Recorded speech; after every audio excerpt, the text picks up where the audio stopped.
Bangladesh Bharat match মানে উত্তেজনা, প্রতিদ্বন্দ্বিতা আর আলাদা একটা আবেগ।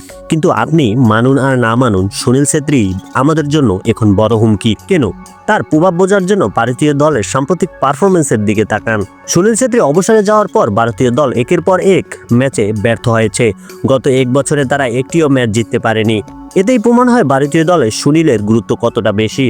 আপনি যদি রেকর্ড বই খুলে দেখেন, বাংলাদেশ সবসময় সুনীলের কাছে ভুগেছে। বলতে গেলে এক সুনীল ছেত্রীর কাছেই বারবার হেরেছে বাংলাদেশ। ট্রল করলেও বাস্তবতা পাল্টায় না।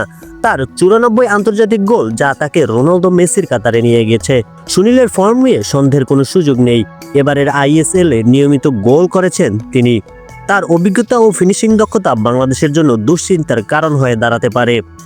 অনেকে ভাবছেন হামজা চৌধুরী একাই তাকে সামলাবেন, কিন্তু বাস্তবতা হলো ফুটবল একটা টিম গেম। হামজা চৌধুরী গুরুত্বপূর্ণ হলেও সুনীলকে আটকানোর জন্য সম্পূর্ণ দলকেই হোমওয়ার্ক করতে হবে এবং 90 মিনিট একাগ্রতা ধরে রাখতে হবে।